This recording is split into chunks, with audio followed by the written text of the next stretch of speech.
Hello dear students, it's Kiran, your teacher. I am going to deal with 4 important questions of economics, chapter 2.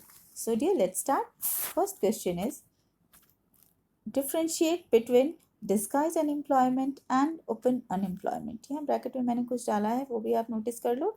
Underemployed और hidden unemployment, ये दोनों ही disguised unemployment के ही name हैं. तो let's start. Open unemployment. Unemployment है क्या?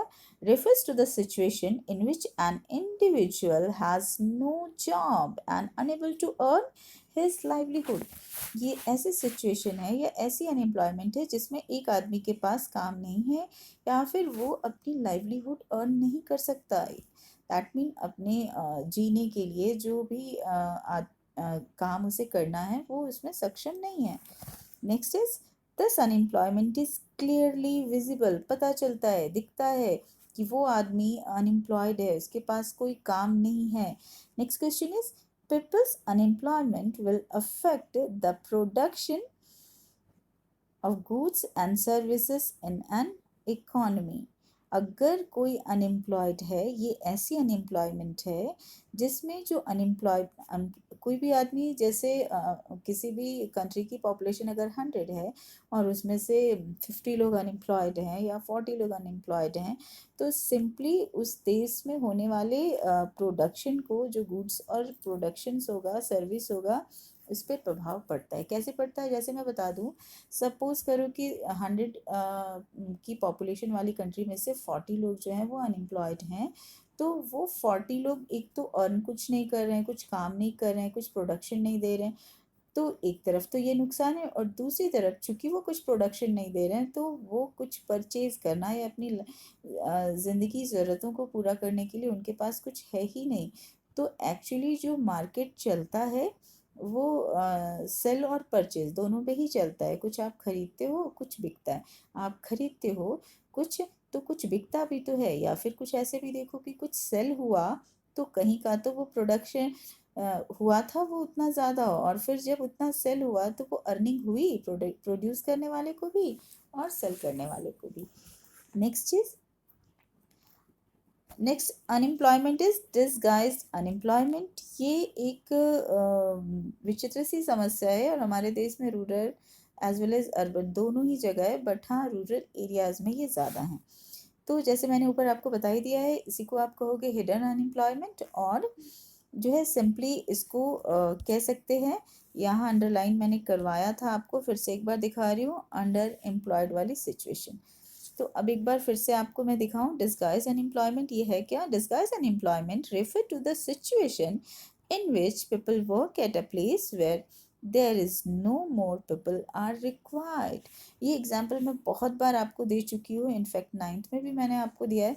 जैसे मैं एक बार बता दूं, जैसे मुझे याद है कि मैंने 9 में आपको बताया था, in this type of unemployment people look like as employed but they are not actually employed, right. तो जैसे मैं यहाँ एग्जाम्पल जैसे एक छोटा सा पुट कर दूँ कि सपोज करो ये एक पीस ऑफ लैंड है जिसमें ये मम्मी हैं और ये पापा हैं, दोनों मिलकर वर्क करते थे, और जो भी है उनका ये पीस ऑफ लैंड है और ये लोग प्रोड्यूस कर लेते थे 20 kg ऑफ वीट, ठीक है.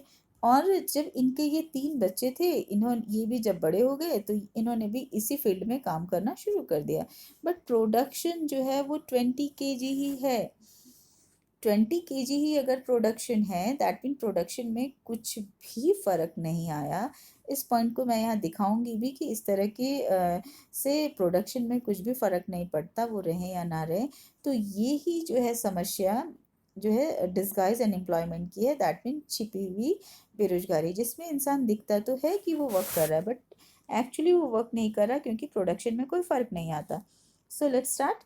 ये क्या करते हैं, फर्स्ट पॉइंट आपको मैंने बता दिया. Second point, this unemployment is hidden, जो मैं बता चुकी हूँ. हिडन अनएम्प्लॉयमेंट जो है इसको हम कहेंगे या फिर अंडर एम्प्लॉयड भी कह सकते हैं, यानी उतने आदमी की ज़रूरत ही नहीं है. जहाँ 2 आदमी काम कर सकते हैं वहाँ इससे ज़्यादा की ज़रूरत नहीं. इससे ज़्यादा एक्सप्लेनेशन चाहिए होगा तो 9th में मैंने दिया है इसका एक्सप्लेनेशन. पॉसिबल होगा तो मैं इस वीडियो का लिंक नीचे डाल दूंगी, आप चेक ज़रूर करना, और हाँ इनफैक्ट कर ही लेना क्योंकि इसमें और भी बहुत सारे अनएम्प्लॉयमेंट को मैंने ऐड किया है जो इस वीडियो में ऐड नहीं कर रही हूँ. नेक्स्ट आपको बता दूं, पीपल्स अनएम्प्लॉयमेंट, जो मैंने अभी आपको बताया एग्जाम्पल के थ्रू, वही मैं यहाँ बता रही हूँ। Peoples unemployment won't affect the production of goods and services because here already more than requirement of people are working. So if they leave, that's not a big deal. अगर वो लोग छोड़ भी देते हैं उस काम को, जैसे मैंने बोला कि अभी जो एग्जांपल दिया था, 2 लोग काम कर रहे थे, 3 लोग और इन्वॉल्व हो गए, तो भी प्रोडक्शन 20 kg वीट ही रहा। तो अगर वो तीनों लोग छोड़ भी दें तो वो प्रोडक्शन में फ़र्क नहीं पड़ रहा। तो ये कुछ वैसी सिचुएशन है, ठीक है। Next point, in fact next question is what are the features of मनरेगा। बहुत इंपॉर्टेंट है। Already I taught you in the class 9। NREGA मैंने आपको पढ़ा दिया है, पर यहाँ पर मैं मनरेगा ले रही हूँ। महात्मा गांधी, एनजी फॉर महात्मा गांधी, और नरेगा तो आपने पढ़ा ही है, that is national rural guarantee act, जो 2005 में लॉन्च हुआ था। और ये बहुत ही इंपॉर्टेंट है, इसको आप जान लीजिए, आपने पढ़ा ही है, फिर भी आपको एक बार बता रही हूँ। द मेन फीचर्स ऑफ मनरेगा गारंटी एक्ट का क्या है, तो आप देखो, first is its guarantees the 100 days of wages wage employment in the financial year to a rural household. एक चीज़ मैं और बता दूं, नरेगा और मनरेगा में कोई डिफरेंस नहीं है। नरेगा ही शुरू किया गया था, बाद में ये काफ़ी सफल प्रोग्राम रहा था, इसलिए इसका नाम ऑब्वियस है मनरेगा हुआ था। हालांकि कुछ टाइम में ये भी न्यूज़ था कि ये फाइनेंशियल क्राइसिस से गुजर रहे हैं, क्योंकि इनका फंड जो है स्टेट गवर्नमेंट और सेंट्रल गवर्नमेंट दोनों मिलकर जो है बेयर करते हैं। नेक्स्ट पॉइंट इज 1/3, इसमें जो मनरेगा के तहत जो जॉब होते हैं वो किसके लिए रिजर्व होते हैं, तो 1/3 जो जॉब होते हैं वो जो है propose job will be reserve for women. और यहाँ जो आप देख लो कि सिर्फ फीमेल्स के लिए, वुमेन जो होती हैं उनके लिए 1/3 जॉब जो है वो प्रिजर्व रहता है। यहाँ पर मैंने ऐसे ही छोटा सा कैलकुलेशन दिया है, सपोज करो कोई 100 जॉब है किसी एरिया में मनरेगा के तहत, तो उसमें से 1/3 जो है उसमें से फीमेल होगी। 1/3 कितना है, तो अप्रॉक्सीमेट 33 आता है, ठीक है। Next point is this scheme will initially started in 200 district. ये शुरुआती दौर में 200 डिस्ट्रिक्ट में शुरू हुआ था। Later on this scheme will further extended to 600 district. बाद में यही चीज़ जो है 600 डिस्ट्रिक्ट में एक्सटेंड कर दी गई। Next point is if the applicant is not employed within 15 days, इस योजना के तहत, इस स्कीम के तहत अगर किसी ने एप्लीकेशन दिया है और एप्लीकेशन देने के सिर्फ 15 डेज में ही अगर उसे एम्प्लॉयमेंट नहीं मिलता है, तो she will be entitled to a daily unemployment allowance, ठीक है। कई बार अलग से क्वेश्चन आ सकता है, ये डेली अनएम्प्लॉयमेंट अलाउंस क्या है, तो आप इसको देखना कि ये डेली अनएम्प्लॉयमेंट अलाउंस ये है क्या। तो डेली अनएम्प्लॉयमेंट अलाउंस सिंपली आपको 1 minute here, this one is yours। Daily unemployment allowance है क्या, तो ये सिंपली जो अभी मैंने आपको क्लियर किया था, आप उसको देखना कि ये डेली अनएम्प्लॉयमेंट अलाउंस है क्या। ऑब्वियसली अगर 15 डेज़ के भीतर आपको जॉब नहीं मिलता है तो आप इसके लिए अप्लाई कर दें, यानी आप बिल्कुल इसको अगर मैं वैसे बोलूँ तो बेरोजगारी भत्ता कहते हैं, कि आपने अप्लाई किया पर गवर्नमेंट ने आपको जॉब नहीं दिया, तो फिर आप इसके लिए एलिजिबल हैं। Next question is that how, बहुत ज़रूरी है। और एक चीज़ मैं बता दूँ, ये क्वेश्चन मैंने आपको 9th में भी पढ़ाया है, 10th में भी है, और 10th में ऑलरेडी मैं वीडियो में सेक्टर्स के बारे में दे चुकी हूँ। फिर भी मैं, और इससे पहले जो मैंने दिया है सेक्टर्स की इंडिपेंडेंसी दी है, और यहाँ जो मैं दे रही हूँ ये सेक्टर्स एक बार ज़रूर ध्यान से देखिएगा। जैसे मैं बता चुकी हूँ कि सेक्टर से रिलेटेड एक क्वेश्चन होते ही होते हैं, एकदम कंफर्म है। किसी भी ईयर के क्वेश्चन बैंक को आप देखो, क्वेश्चंस के कलेक्शंस को या क्वेश्चन पेपर को, तो ये मिल जाएगा आपको। तो आज मैंने लिया है how classification of economic activities into 3 sectors. कैसे जो इकोनॉमिक एक्टिविटीज़ है वो 3 सेक्टर्स जो है वो यूज़फुल है हमारे लिए। मतलब क्वेश्चन इज़ दैट कि ये जो 3 सेक्टर्स हैं, अगर हम इसमें नहीं कुछ करें दैट मीन जो भी हमारे वर्क हैं जिनको 3 सेक्टर में डिवाइड किया गया है, इकोनॉमिक जो सिचुएशंस होती हैं, तो उनको अगर नहीं किया जाता तो क्या होता है, या फिर किया गया है तो क्या फ़ायदे हैं, कैसे वो हेल्पफुल हैं, एक्सप्लेन करें कैसे वो यूज़फुल है। तो वही मैं इसमें बता रही हूँ। The classification of economic activities into primary, secondary and tertiary useful on account of the formation that which sector of economic activities contributes more or less to country's GDP. What I said, more or less, यानी classification जो है economic activities का बहुत ही important है, क्योंकि ये कम या ज़्यादा किसी न किसी तरह से तो योगदान हमारी इकोनॉमी में करते ही हैं। और कौन सेक्टर कितना योगदान करता है, या कौन सेक्टर ज़्यादा योगदान कर रहा है, कौन कम कर रहा है, कौन ज़्यादा बढ़ रहा है, कौन घट रहा है, तो ये सारी चीज़ इसी से तो पता चलती है। इसलिए एकदम ज़रूरी है इसका क्लासिफिकेशन। दैट मीन जितने भी वर्क्स हैं उनको क्लासिफाई करना बहुत ज़रूरी है। तो यहाँ पर मैंने थोड़ी सी और एक्सप्लेनेशन दी है, आप एक बार देख लो, कुछ एग्जाम्पल की तरह दिया है। If the tertiary sector is developing much faster than the primary sector, obviously tertiary sector जिसको मैंने बताया है सर्विस सेक्टर, और primary sector that is agriculture sector. तो ये अगर देखा जाए कि टर्शरी सेक्टर ज़्यादा डेवलप हो रहा है, ज़्यादा फास्ट डेवलप हो रहा है प्राइमरी सेक्टर से, तो then it implies that agriculture is depleting. और अगर ये दिख रहा है, सपोज करो जैसे हम इसमें वजह पूछ रहे हैं कि क्यों अच्छा है, क्यों हम कहते हैं कि ये सेक्टर्स को डिवाइड किया जाना बहुत यूज़फुल है हमारे लिए, तो ये पता चलता है इससे कि टर्शरी सेक्टर अगर ज़्यादा बढ़ रहा है, प्राइमरी सेक्टर किसी वजह से घट रहा है। ये पता कहाँ चलता है, जब हम सेक्टर्स का डेटा देखेंगे। तो जब पता चल जाए, मान लो कि प्राइमरी सेक्टर की बनिस्बत जो है टर्शरी ज़्यादा डेवलप हो रहा है, तो सीधे अंदाजा तो ये हम लगाएंगे ही कि एग्रीकल्चर जो है वो घट रहा है, डिप्लेटिंग घट रहा है, and the government must take in measures to rectify this. तो ऑब्वियसली इसमें गवर्नमेंट को कुछ स्टेप्स उठाने चाहिए ताकि वो इसे सुधार सके। किसे सुधार सके? एग्रीकल्चर को, प्राइमरी सेक्टर को। ठीक है, तो पता कहाँ चला, गवर्नमेंट को पता कैसे चल रहा है? जैसे आज के सिचुएशन में तो और भी अच्छे से मैं इसको बता दूं, जैसे अभी लॉकडाउन का पीरियड है, आपने ये नोटिस किया कि गवर्नमेंट धीरे धीरे कुछ अनाउंसमेंट कर रही है, फाइनेंशियली सपोर्ट दे रही है सेक्टर्स को, अलग अलग सेक्टर्स को। अगर आप लोग ये देखते हो तो देखो, जो हमारी फाइनेंशियल मिनिस्टर हैं, वो फाइनेंस मिनिस्टर हैं, वो निर्मला सीतारमन जी, वो हमें बीच बीच में कुछ अनाउंसमेंट दे रही हैं कि इस सेक्टर को इतना, इस सेक्टर को इतना, फिर और बाद में भी हम देंगे। तो एक्चुअली वो थोड़ा ज़्यादा कम क्यों कर रहे हैं, कैसे कर रहे हैं, तो उनको इन सेक्टर्स से मिलने वाले रिजल्ट से ही तो पता चलता है। इसलिए इन सेक्टर्स का होना ज़रूरी है।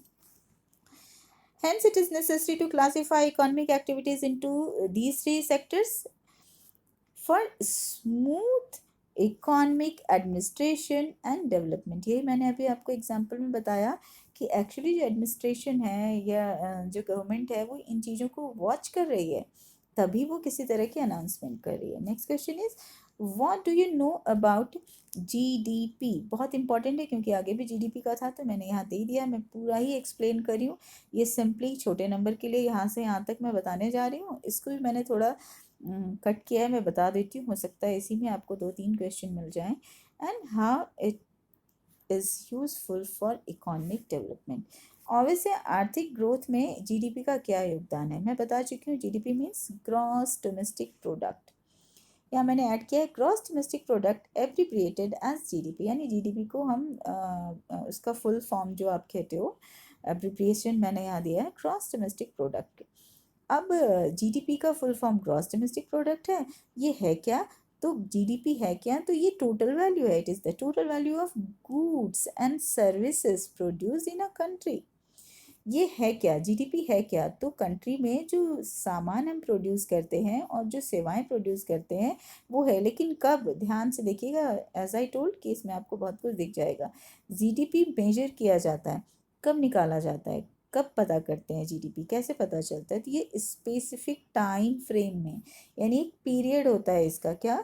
जैसे क्वार्टर, एनुअल निकलता है। जैसे कि जो भी कंपनीज है वो अपना क्वार्टरली रिजल्ट पोस्ट करती है, और मैं कहूँ तो मार्च एंड में जब ख़त्म हो जाता है, यानी 31 मार्च को एक साल कंप्लीट होता है, दैट मीन ये 1 अप्रैल, जैसे अभी 2020 है, तो 2020 के 1 अप्रैल से जो नेक्स्ट ईयर का जो होगा, दैट मीन March 31 जो होगा 2021 का, वो एक फाइनेंशियल ईयर होता है और इस बीच में 4 क्वार्टर्स होते हैं, दैट मीन 4 मंथ के एक क्वार्टर। तो इसमें कंपनी अपना रिजल्ट देती है, बताती है कि उसने कितना प्रोड्यूस किया सामान, कितना प्रोडक्शन हुआ, तो वही तो है जीडीपी।